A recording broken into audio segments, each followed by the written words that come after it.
Coming up on Transformers University, we'll dive in one more time into the books that made up Ancillary Publishing of 1986. We'll take a look at both sides of the pond this time around. Some stuff from Marvel Books and some stuff from the UK right now on Transformers University.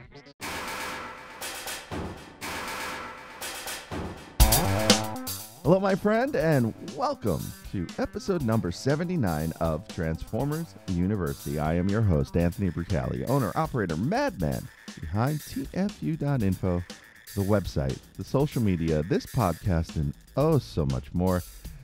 And I am so happy to have you with me for this ride as we get ready for Toy Fair 2020.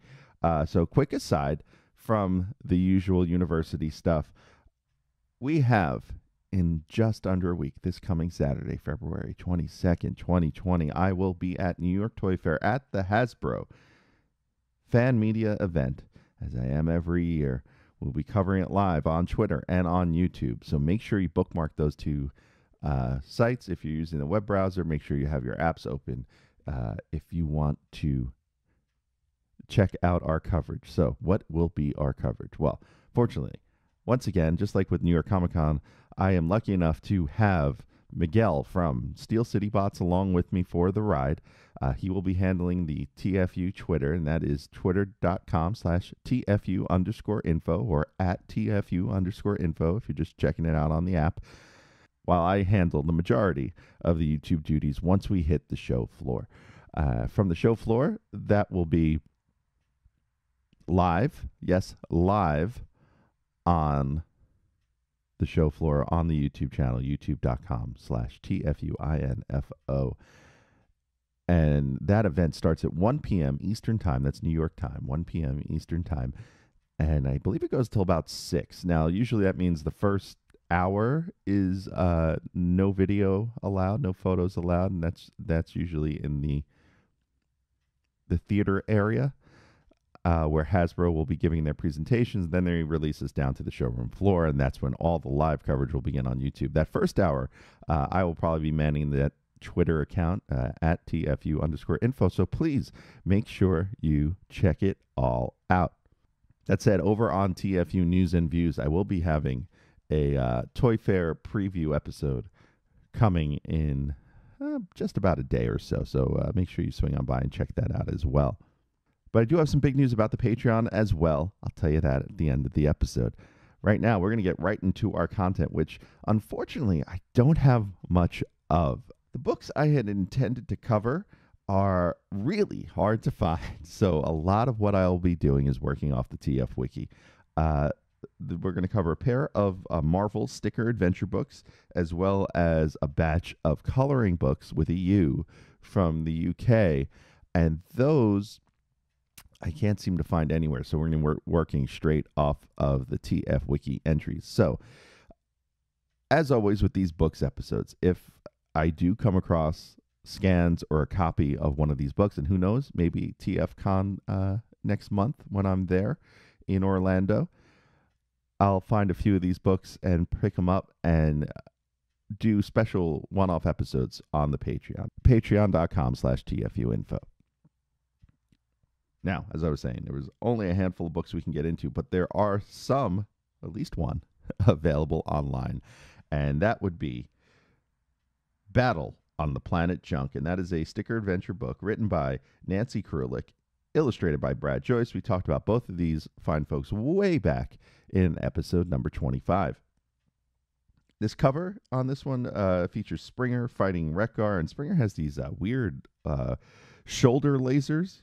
They look like laser pointers, but I guess they've got some heat to them.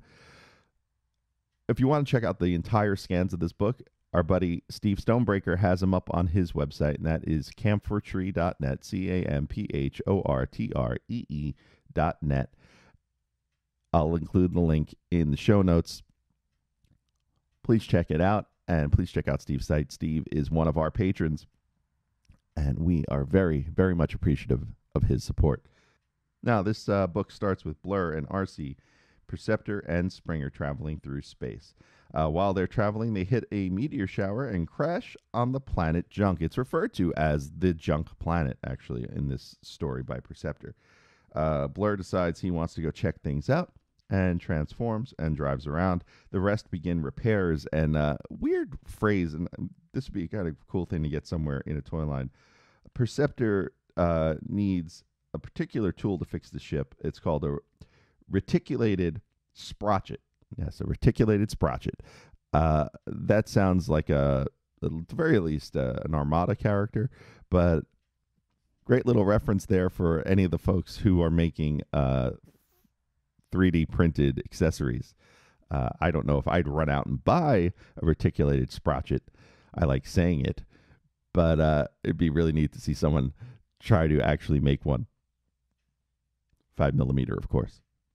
So while Blur is out, he is spotted by the Junkions, and Wreck-Gar, he wants Blur's engine. He sees how fast he is going, and he's like, I'm taking that engine.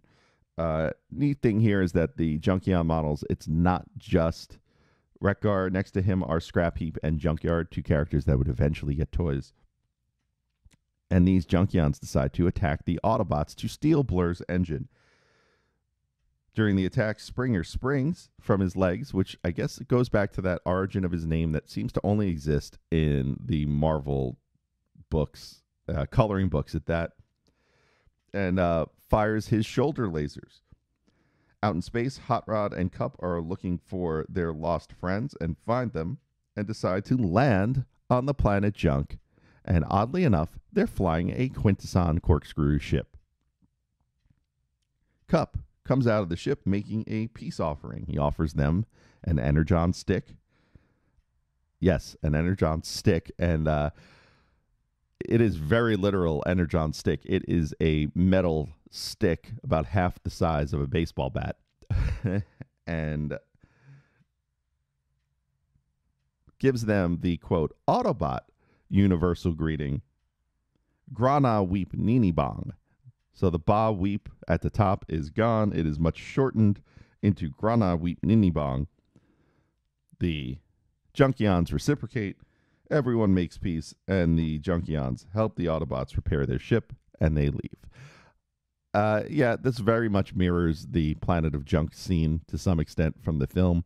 I don't know if it was written from an earlier script or if it was deliberately toned down to not give away part of the movie, but it's very similar to that portion of Transformers the movie. Nothing really earth-shattering in this story. The sticker adventure books, once again, are coloring books that also included stickers to fill in parts of the figures. And that will lead us to our second sticker adventure book, Galvatron Attacks. This one by Pat Brigandy, who we also talked about in episode 25, and art by Roy Richardson. Roy Richardson has an interesting career history here. So he is a writer and inker for Marvel and DC. He's worked on a number of books, one of which is Power Pack. And why is that one important? Well, he is the husband of June Brigman, co-creator of Power Pack. And currently, the two of them work together since 2016 as the writers and artists on the comic strip Mary Worth. And I believe he is credited as Roy Brigman on those. At least that's what Wikipedia told me. I don't have a newspaper handy to confirm that. But if you want to check out some of Roy's art, and I'll include this in the show notes as well, www.artwanted.com/RoyArt, ROYART. Now, there's not a lot of this book out there online. Could not find scans of this one. And so we are just going to go off of the Wikipedia entry, the TF Wiki entry, I should say. There are two photos of the interior floating around online that I found, but nothing that really defines the story. It's one of just Cup wanting to tell old war stories and Sunstreaker not being too thrilled with it. And I think the other one's of Galvatron attacking something or other. From the TF Wiki, here we go. After viewing the damage sustained by the Decepticons during a fierce battle with the Autobots, Galvatron vows that they will pay dearly. 2 days later, a giant explosion rocks the Autobot city called Metroplex. The Autobots hurry out to investigate and find Dirge attacking the water tower, trying to flood the city. Swoop stops Dirge by dropping a missile on him. This makes Galvatron even angrier, and he instructs Bone Crusher to destroy a nearby human bridge. I'm going to take exception to that wording. Is that a bridge for humans or made of humans? I digress. Springer blasts the Constructicon and holds up the damaged bridge to save the humans. That sentence still doesn't answer my question. Galvatron realizes the Decepticons have been defeated, and they retreat once more. So that's the long and short of that story. Of the notes in here, some of the neat things that people have observed in this book. Dirge's sticker shows him with white wings. That makes for a cool Dirge custom, I guess. Shown from behind, Hot Rod's back is drawn identical to his front. Blur is shown shooting a laser from the crest on his head, and Galvatron, while gray on the cover, features stickers of him in purple used on the cartoon model. And that will take us away from the Marvel books and over across the pond to the UK to a company named Macdonald Purnell and a series of activity and coloring books they did back in 1986. Now, these coloring books with a U lacked individual titles. Most of them did not have stories. In fact, one of which I can't even find the cover for, and it is not on TF.Wiki, which is very interesting, which means somebody needs to get that scan up to the TF.Wiki. There were 4 coloring books and 1 activity book, and I'm just going to comment a bit on the covers and what I found in tfwiki.net, and you can find that all under their entry for Macdonald Purnell. Now, the first book features Beachcomber in a very toyetic drawing fighting Laserbeak on the cover. And I got to admit, the art on the cover is really nice, painted stuff. It's based off of toy models, but looks pretty cool. There is some story in here loosely based around an Autobot assault on a Decepticon mountain fortress. Now, the next book, which also features the same ISBN number, so when looking up these books, they may come up under the same reference number, features Optimus Prime in a very, very toyetic drawing. I mean, wow, his upper body is like 2/3 of his drawing, shooting at Ravage, presumably wanting him to get off his lawn. And I'm stealing that joke from the TF.Wiki for sure. The next one is known as the Bombshell one. It has Bombshell chasing down Trax. His chest plate is colored red, much like the early UK Marvel Transformers art. And it's also worth noting that Trax does not have any sort of flames or Autobot symbol on his hood as he's being chased out in vehicle mode.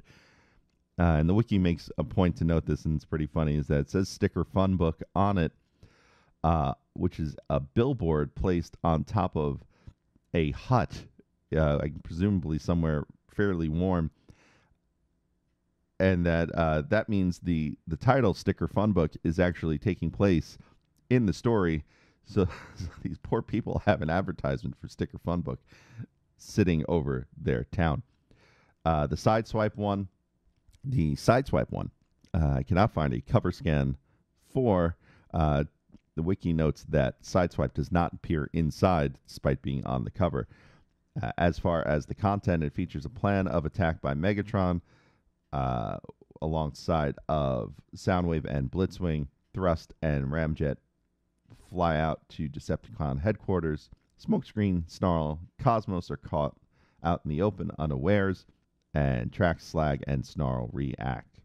Meanwhile, Jazz, Optimus, Inferno, and Beachcomber are ready as Kickback attacks Swoop. Prowl is attacked by Skywarp. Windcharger moves to save Prowl with his magnetic field, and the Decepticons retreat. Optimus Prime says they will never give up, but neither will we. And that's the second Sticker Fun Book. So we got 2 coloring books with a U, 2 Sticker Fun Books, and finally the activity book. Now, the activity book has a pretty cool cover and does feature 3 individual stories. So the cover, and I got to talk about this. 1, has murderous Cosmos. I mean, he is brutal, incinerating a Decepticon on the cover while Soundwave flees Warpath, who is half transformed and firing his chest cannon or tank turret, depending on how you want to define the half transformation, I guess, at him. He also features a red cassette in his chest, so that would be Enemy, the actual red one. Now, this book features 3 short stories, and again, I'll read you the tfwiki.net description. The first one is called Power Failure, and that one is about Spike driving around a city in skids. He notices a power station and heads back to Autobot HQ. Soundwave tells Megatron about the power station, and Megatron orders Ravage to destroy said power station. Optimus Prime sends Bumblebee and Powerglide to scout the power station. Ravage ends up fighting Bumblebee and Powerglide. A fire starts. Inferno arrives and puts it out. Optimus Prime tells Bumblebee that the Autobots will never leave the power station alone. Never? Never? It seems kind of, harassing of the power station. We are never leaving you alone. And that takes us to the second story in here, Bridge Builder. I wonder if it's a human bridge. Let's find out. Laserbeak sees nuclear missiles. Now say nuclear vessels. No. Being loaded onto a train in the desert. He reports to Soundwave, and Starscream and Megatron argue about it. Starscream and Rumble, the black and white one, sneak off. Spike and Ironhide are relaxing in the countryside, but Starscream and Rumble, the black and white one, attack the nearby train bridge. Again, train bridge. Is it a bridge made of trains? Or is it a bridge for trains? The world will never know. Ironhide contacts Optimus Prime. Mirage, Sideswipe, and Inferno arrive. Grapple helps to fix the damaged bridge in time. I guess the train was coming. And Starscream then faces a very angry Megatron. And that is Bridge Builder. The final story in this book is called Seeing is Believing. This one is about Megatron, who's plotting with Soundwave. The plot is to send Buzzsaw to spy on the Autobots. At Autobot headquarters, Ratchet is repairing Wheeljack, who then drives off. On a nearby clifftop, Megatron uses a holographic projector to cast a hologram of Wheeljack, who drives past Optimus Prime and Inferno. Then, the real Wheeljack returns. The Autobots are confused. Maybe they should have a race. The Decepticon jets fly in and attack. Sideswipe spots the Decepticons. Optimus Prime and Jazz shoot at the holograms of the Decepticon jets. Wheeljack gets hit, and Prowl sneaks off to destroy the unguarded projector. The Autobots then shoot at the real Decepticon jets, who then fly away. And there you have the final entry in the Macdonald Purnell Transformers series from the activity book, and Seeing is Believing. And that's it. That's all I got. Not a lot of content to cover in this episode number 79, but that's okay. Now, I mentioned earlier about some good news about the Patreon. I'm excited to tell you all that the Patreon has now hit 26 backers, 26 students over at patreon.com/TFU.INFO, which means we have hit our first goal, which will be video versions of the first 3 episodes of Transformers University. Now, if you're on the Patreon, as I begin working on these video episodes, I'm going to be sharing that along to my patrons, to the students over there. Not just the progress. I'm going to see if I can find a way to do some live video streaming, some behind-the-scenes stuff, and also reach out for your input if you're a Patreon student. So I want to give a big shout-out to all 26 of my current patrons and all of my previous patrons who have come and left. Thank you so much for supporting this podcast, this website, and everything I do over here at TFU.INFO. It is incredibly appreciated. I am so grateful for all of you, and I love the fact that you are willing to support in any way you can. So thank you so much. Now, once again, I just want to remind everyone, this coming Saturday, February 22nd, 2020, Toy Fair 2020 in New York City. I will be there we will be doing some killer coverage out of Toy Fair. I have a 10-minute sit-down with Hasbro already lined up. I've got another interview lined up for you G.I. Joe fans with Jazzwares that morning. Working on lining up a few other things. McFarlane Toys is one that is currently I'm in the process of emailing back and forth to try to set up a time. Plus, I'll be on the show floor at the Javits Center as early as 9 o'clock in the morning, probably 8 or 9 in the morning that day. So I will be feeding back a lot. Super 7's going to be there. And if you think there's any particular brand I should reach out to, I'm trying to get Mattel. I don't know exactly how to get a hold of them, so I'm working on it. But if I can get Mattel and get an appointment with them that morning, I will certainly do it. But if there's any other toy brands you think I should check out, reach out to while they're at New York Toy Fair, please let me know. I will do my best to get over to them, at the very least, get something impromptu that morning. Unfortunately, I'm only there that one day, so I'm going to have to cram a lot into the pre-morning before the Hasbro event. Now, if you want to keep up with the show and you want to keep up with this Toy Fair coverage, you know how to do it. I mentioned it earlier, twitter.com/TFU_info or at TFU_info.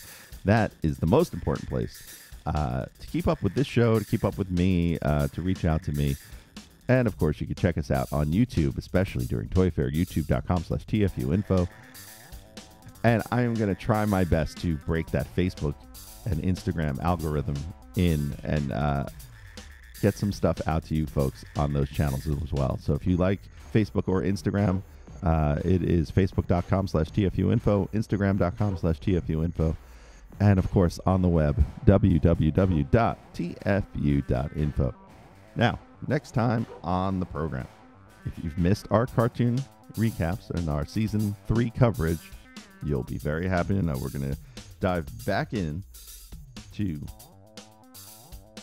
Transformers G1 Season 3, episodes 21 through 25. So be sure to stick around for episode 80 of Transformers University. Once again, I am your host, Anthony Brucali, owner, operator, madman behind TFU.info. Until next time, see ya.